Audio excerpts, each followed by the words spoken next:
오늘 예배는 우리 교회학교 학생들 모두가 또 한 한 년씩 올라가는 또 진급과 또 졸업을 축하하는 예배입니다. 대강교회 믿음의 이 자녀들의 앞길에 주님의 인도하심이 늘 함께하기를 축복합니다. 그리고 우리 학생들도 늘 하나님만을 바라보며 살아가기를 바랍니다. 그런데 하나님을 바라보며 사는 게 쉬운 일이 아닙니다. 특히 우리 믿음의 자녀들이 걸어가는 그 길은 훨씬 더 좁고 어렵습니다. 우선 요즘 학생들은 시간이 너무 없습니다. 너무 바쁘죠. 하나님께 예배드리는 시간조차 내기가 참 힘이 듭니다. 실은 내가 시간을 내는 게 힘든 게 아니라 사실은 우선순위에 하나님이 밀려나 있기 때문입니다. 그래서 학년이 올라갈수록 예배 생활, 신앙 생활은 이제 뒷전으로 밀려나게 됩니다. 하지만 정말 공부도 좋고 학원도 중요하지만 우리 자녀들의 삶에서 사실 가장 중요한 것은 이 믿음입니다. 믿음이 사라지면 그 인생은 성공했다고 하겠지만 사실 성공했다고 볼 수가 없습니다. 그러니 우리 학생들 믿음 생활 그리고 또 신앙 생활을 최고로 여길 수 있기를 바랍니다. 또 하나 이 중학생이 되고 또 고등학생이 되면서 예수님을 제대로 믿으면서 또 학교 생활하기가 쉽지가 않습니다. 그리고 또 성경적인 가치관을 가지고 또 학교 생활한다는 게 요즘 청소년들의 가치관이 너무 다양하고 복잡하기 때문에 이게 또 결코 쉬운 일이 아닙니다. 하지만 우리 청소년들, 우리 학생들이 성경적인 신앙관을 가지고 그 가치관을 가지고 학교에서도 생활할 수 있도록 우리 또 부모된 우리들과 우리 성도들이 늘 기도해 줘야 될 줄 믿습니다. 힘든 길이지만 어려운 길이지만 예수님을 믿는 믿음을 가지고 우리 학생들이 달려가야 합니다. 오늘 진급 예배를 드리는 우리 자녀들이 정말 하나님을 향한 이 믿음을 굳게 지켜나가고 또 하나님이 기뻐하시는 삶을 아주 멋지게 살아가기를 주님의 이름으로 축복합니다. 이스라엘에는 겨자씨는 아주 작은 것을 상징합니다. 물론 이스라엘의 씨앗 중에 겨자씨보다 작은 거는 있습니다. 겨자씨가 물론 제일 작은 씨앗은 아닙니다. 하지만 겨자씨는 작은 것 그대로 있지 않고 그 작은 것이 커다란 나무처럼 성장을 합니다. 보통 배추씨나 이런 거는 심으면은 그냥 배추가 되는 것이죠. 하지만 겨자씨는 그 겨자씨앗을 심으면 처음에는 풀처럼 자랍니다. 풀일 수도 있어요. 그냥 뽑아서 버리면 풀입니다. 그런데 그게 자라서 어느 순간에 쑥쑥 자라가 나무가 됩니다. 그리고 기둥이 굵어지죠.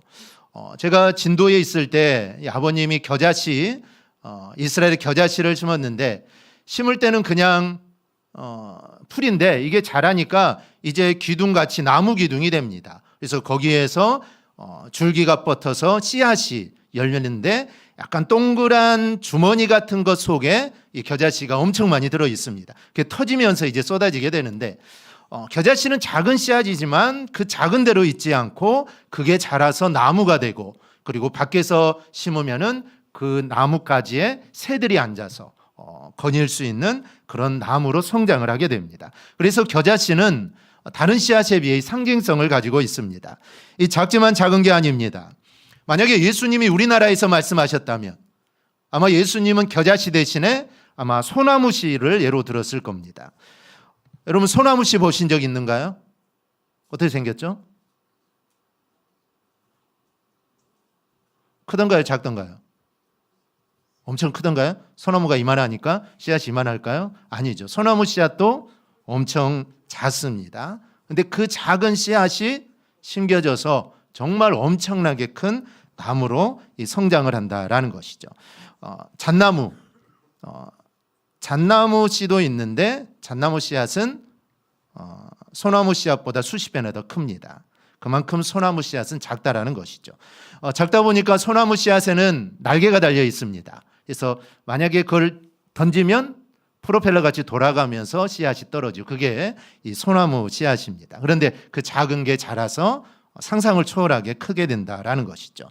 그 작은 소나무가 거대한 나무가 돼서 집도 짓고 왕궁도 짓고 새들도 것처럼 삼는 것처럼 오늘 진급 예배를 드리는 우리 학생들 그리고 성도들도 그렇게 큰 사람이 되기를 축복합니다. 지금은 비록 작고 사람들이 인정해 주지 않고 그리고 별로 기대해 주지 않지만 이게 조금씩 자라서 큰 사람이 될 수 있기를 바랍니다. 사람들이 여러분에게 도움을 받고 또 위로를 받고 또 힘을 얻고 힘을 얻는 그런 큰 사람이 되기를 축복합니다. 오늘은 새해 첫 번째 주일입니다. 오늘 새해에는 꼭 우리 성도들이 이렇게 되기를 바라고 또 우리 학생들도 꼭 이러한 삶을 살기를 바랍니다. 첫째는 믿음이 자라기를 바랍니다. 이 제자들의 믿음이 처음에는 사실 겨자씨와 같았습니다.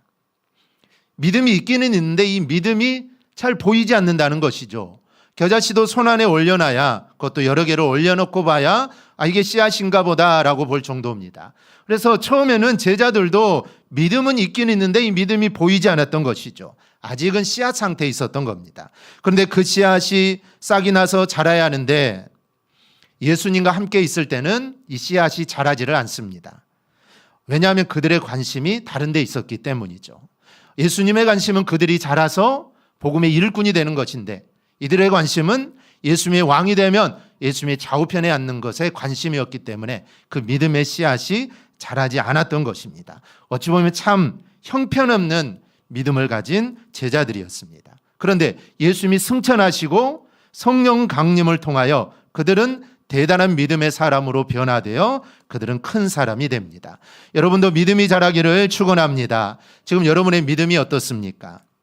혹시 내 환경이 좀 좋아지기를 바라고 또 내가 목표한 것들이 좀 이루어지기를 바라고 아니면 내 건강이 좀 좋아지기를 바라는 것은 사실 인간은 누구나 갖고 있는 것입니다. 그런데 그게 만약에 전부라면 우리가 건강하게 살고 목표한 것을 이루고 내 환경이 좋아지는 것 그게 전부라면 우리는 예수님의 제자들처럼 주님께 책망을 받을 수밖에 없습니다.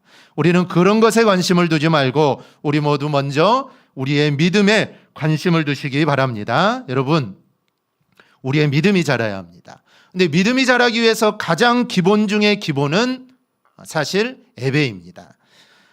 정해진 예배에 빠지지 않는 게 참 중요합니다. 우리 25년 신앙의 목표 가운데 하나가 온전한 공예배 드리기 참 쉬우면서도 참 어려운 것입니다. 많은 성도들이 있지만 정말 온전한 공예배를 드린다는 거 손에 꼽을 정도죠. 이게 쉬운 일이 아닙니다. 하지만 우리는 정말 공예배를 소중히 여기고 내가 빠지지 말아야겠다라는 그런 생각을 가지고 우리는 예배에 참여해야 합니다. 여러분 그럴 때 우리의 믿음이 여러분 자라는 것입니다. 만약에 우리가 일주일에 한 번만 예배에 참여하고 또 그 다음 주에 한 번 참여하고 그러면 우리의 믿음이 자란다는 것은 어찌 보면 이거는 어불성설이죠. 일주일에 한 번 와서 말씀 듣고 내 믿음이 자라기를 바란다. 내 믿음이 쑥쑥 성장하기를 바란다. 이거는 맞지 않습니다. 말씀을 계속 들어야죠. 그래도 어려운데 그래서 예배를 소중하게 여기고 예배에 빠지지 않도록 힘써야 합니다. 사실 예배는 밥과 같습니다. 하루에 밥 한 끼 그냥 엄청 먹을 수도 있지만 사실 그러면 건강하지 않습니다. 밥은 하루 3끼 규칙적으로 먹어야 이게 건강한 것이죠. 저도 군대 가기 전에는 몸무게가 한 56kg 나갔습니다. 말랐죠. 키는 180 다 되는데 몸무게가 56kg는 얼마나 말랐겠습니까? 거의 뼈밖에 안 남아요. 얼굴이 이렇게. 지금 여기가 살이 있지만 그때는 살이 없었습니다. 그런데 군대 가서 한 10kg 쪘어요. 밥을 잘 주니까 그냥 하루 3끼 잘 먹으니까 살이 한 10kg 정도 쪘습니다. 이제 제대하고 좀 빠지고 그리고 부교육자 생활하면서 벌써 한 20kg 이상 쪘네요. 이렇게 규칙적으로 식사를 하면 우리 몸이 건강하듯이 예배도 마찬가지입니다. 정해진 예배에 빠지지 않고 예배를 드려야 우리의 믿음이 약해지지 않습니다. 근데 우리가 살다 보면 예배에 빠질 수밖에 없는 상황이 생기게 되죠. 어쩔 수 없이. 우리 코로나 때 어쩔 수 없지 않습니까? 코로나에 걸리면 가고 싶어도 못 가고 또 살다 보면은 아프기도 하고 또 출타를 하기도 하고 여러 가지 일로 예배에 빠질 일이 생기게 됩니다. 그때는 온라인을 통해서도 예배를 드린다든지 아니면 혼자서라도 예배하는 시간을 만들어야 합니다. 아무튼 이렇게라도 예배는 반드시 드려야 한다라는 것이죠. 그리고 중요한 것은 예배를 드렸다고 되는 게 아닙니다. 우리가 드리는 예배, 그 예배를 받으시는 분은 사실 특별한 분입니다. 예배를 형식적으로 드리는 것을 우리 하나님은 극도로 싫어하십니다. 이 짧은 시간 예배를 드리더라도 마음을 다하여 들어야 하고 하나님이 기뻐하시도록 들어야 하고 우리의 마음을 다하여서 하나님께 드려야 합니다. 그러니 예배를 드릴 때 여러분 진심으로 그리고 우리 온 마음을 다해서 드릴 수 있기를 바랍니다. 그럴 때 우리의 믿음이 흔들리지 않고 우리의 믿음이 자라게 됩니다. 2025년은 우리 학생들의 믿음이 자라고 또 우리 성도들의 믿음도 자라기를 바랍니다. 그리고 예배에 관심을 갖고 정말 하나님 받으시는 예배를 꼭 잘 드릴 수 있기를 바랍니다. 너무나 잘 아는 사실이죠. 매년 반복하는 것입니다. 정말 우리가 예배를 잘 드려야 되고 예배는 소중한 것이고 근데 잘 안 됩니다. 그래서 매년 반복하고 몇 달에 한 번씩 또 반복하는 것입니다. 우리가 예배를 잘 드려야 된다는 생각만 말고 우리의 행동으로 여러분 시작할 수 있기를 바랍니다. 여러분 시작하지 않으면 아무것도 할 수 없습니다. 그러니 믿음이 자라기 위하여 예배에 관심을 갖고 열심을 다해서 온 마음을 다해 예배해야겠다 생각이 들면은 여러분 바로 시작하십시오. 그래야 그 가운데 하나님의 역사가 일어나고 우리의 믿음이 자라게 됩니다. 그런데 사단은 우리에게 속삭이죠. 사단은 우리가 그렇게 하지 못하도록 우리에게 늘 속삭입니다. 다음부터 해라, 다음부터 해라 라는 것이죠. 우리가 이런 사단의 속삭임이 있을 때 우리를 정말 그걸 물리칠 수 있는 그런 믿음들이 우리에게 필요합니다. 사람들이 이런 말을 합니다. 사람은 성격이 안 바뀐다. 사람은 성격이 바뀌지 않는다 라는 말을 하는데 사실 그렇지는 않습니다. 성격이 바뀌죠. 성격이 바뀝니다. 안 바뀐다는 건 사단의 속임수입니다. 저희 아버지가 공수부대 출신입니다. 낙하산을 얼마나 많이 타셨는지 여기가 내려앉았어요. 잘못 착지해가지고 여기 이제 찍어가지고 콧뼈가 이렇게 좀 들어갔는데 물어보니까 돈이 부족하면 용돈이 궁하면은 낙하산을 탄답니다. 낙하산을 타면 돈을 주는가 봐요. 아마 생명수당이 있어서 그래서 돈이 떨어지면 낙하산을 탄답니다. 그러니까 얼마나 이게 안 무섭겠습니까? 그게 이제 장난이죠. 그냥 돈 필요할 때마다. 그런데 목회하면서 사다리도 못 하십니다. 그 담대함이 다 사라졌다는 거예요. 목회하면서 그런 담대함들이 다 없어졌다는 것입니다. 사다리 타는 것도 무섭다라고 할 정도로 변합니다. 그런데 제가 말씀드리고 바뀌고 성숙해하는 인격과 성격은 타고난 기질을 이야기하는 게 아닙니다.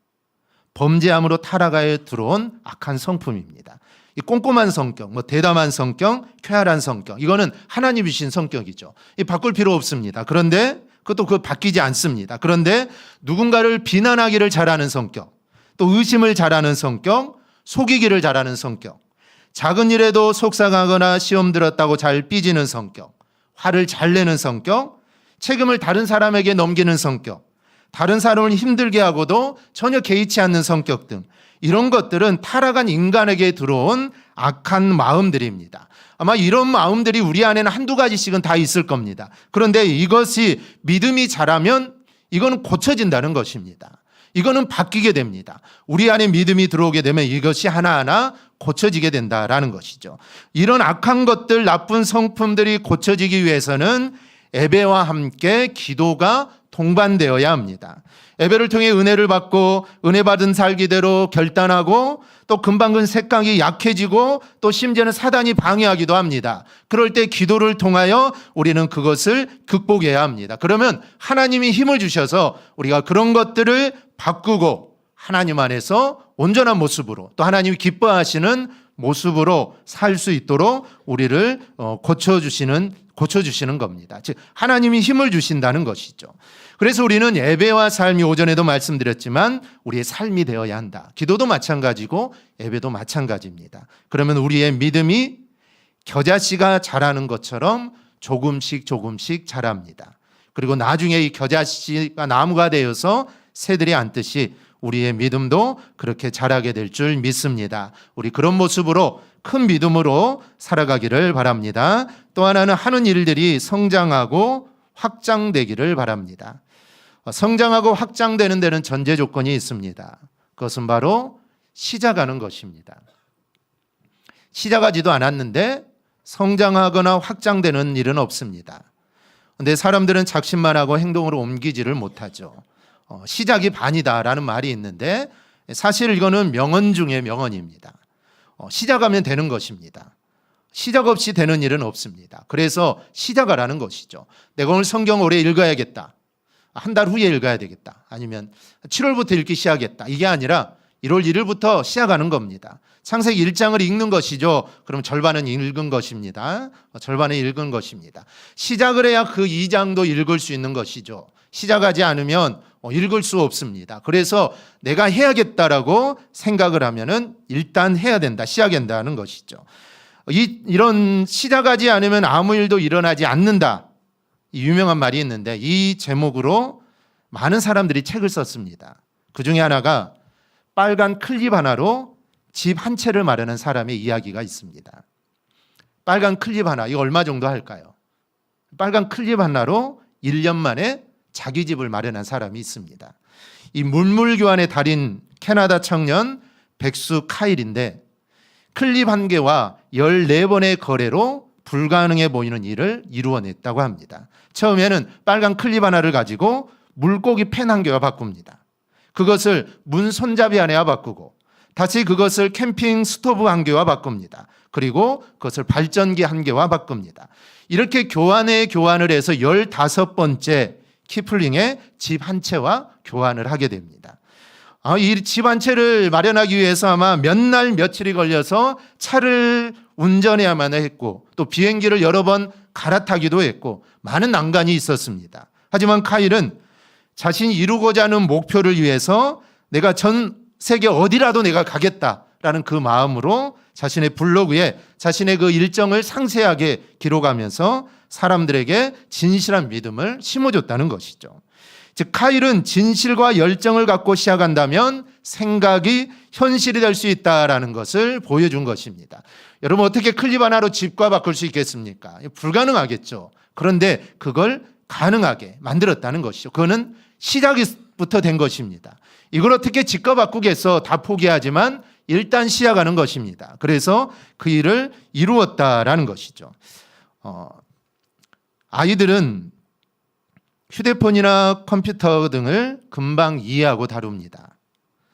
그런데 이 나이가 들면은 이 첨단 기기를 잘 다루지를 못합니다. 왜 그럴까요? 지능이 퇴보해서 그럴까요? 물론 그럴 수도 있지만 그보다는 두려움 때문에 시도하지 않는 것입니다. 근데 아이들은 그렇지 않죠. 아이들은 휴대폰을 주거나 그 1살 애기, 1살도 안 된 아이한테 휴대폰을 주면 그 아이는 그냥 휴대폰을 만지작거리고 뭐 여러 가지를 하죠. 그러다 좀 있으면 영상도 봅니다.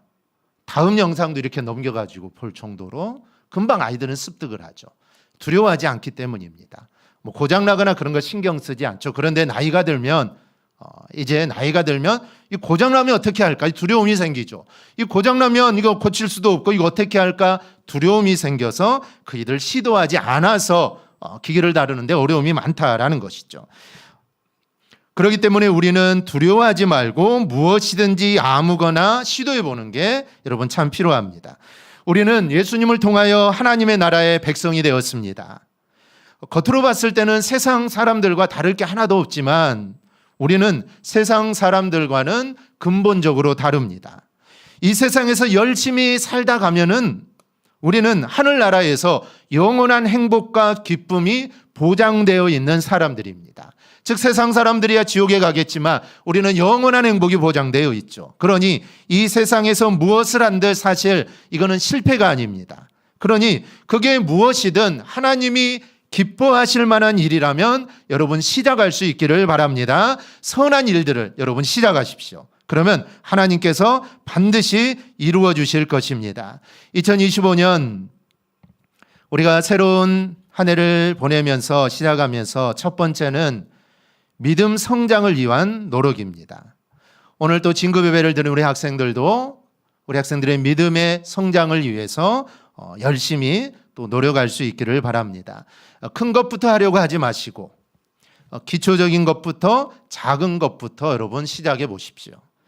새벽기도 안 나오신 분이 갑자기 새벽기도 나오면 저도 놀라지만 하나님도 놀라시겠죠. 계속 나오면 얼마나 좋겠지만 갑자기 나오면 또 계속 나가기가 힘듭니다. 한 일주일, 한 달은 잘 할 수 있죠. 각오를 갖고 그 정도는 할 수 있습니다. 근데 이게 계속 한다는 게 쉬운 일이 아닙니다. 그래서 너무 큰 것부터 내가 올해부터 아주 큰 것부터 해야겠다 생각하지 마시고 정말 작은 것이지만 사소한 것이지만 그것부터 한번 시작해 보시기 바랍니다. 근데 그 일이 하나님이 기뻐하시고 선한 일이어야 합니다. 그래서 그 일을 시작하면 하나님이 우리와 함께 하신다라는 것이죠. 예수님으로 시작하는 하나님의 나라는 너무나 미약하고 보잘것없었습니다. 사실 예수님 자체로는 능력과 힘이 정말 대단한 분이시죠. 그런데 주님은 그 능력을 사용하지 않으셨습니다. 사역하는 동안 내내 말씀으로만 사역을 하셨죠. 능력을 나타내실 때도 성경 예언대로 안진뱅이를 일으키시고 눈먼 자를 보게 하고 죽은 자를 살리고 온전히 당신이 메시아 되신만을 나타낼 때 그때만 사용을 하십니다. 그런데 바리새인들과 종교 지도자들은 이해하지를 못하죠. 메시아라고 하면서 그런 능력을 갖고 있으면서 그걸 사용하지 않으니 이해하지 못한다는 것이죠. 그래서 예수를 신성모독으로 하나님의 아들이라고 하는데 능력을 보니까 하나님의 아들도 아니라는 겁니다. 그래서 신성모독으로 십자가에 처형을 하게 됩니다. 처형당하시는 십자가는 연약한 자의 상징입니다. 그런데 그렇게 연약한 모습으로 예수님은 자신의 일을 시작하셨고 감당하셨고 그 일을 마무리하십니다.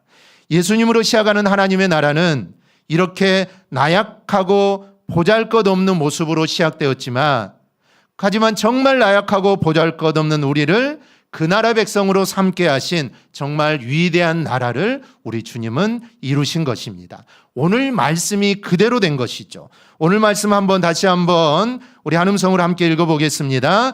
또 비유를 들어 이르시되 천국은 마치 사람이 자기 밭에 갖다 심은 겨자씨 한 알 같으니 이는 모든 씨보다 작은 것이로되 자란 후에는 풀보다 커서 나무가 되매 공중의 새들이 와서 그 가지에 깃들이느니라. 아멘. 여러분 2025년은 뭔가 하고 싶은 일들을 찾아서 시도해보고 또 노력해보는 그런 한 해가 되기를 바랍니다. 그중에 꼭 해야 할 일은 믿음의 기초를 우리가 세우는 일입니다. 큰 것부터 하지 마시고 정말 작은 것부터 해도 됩니다.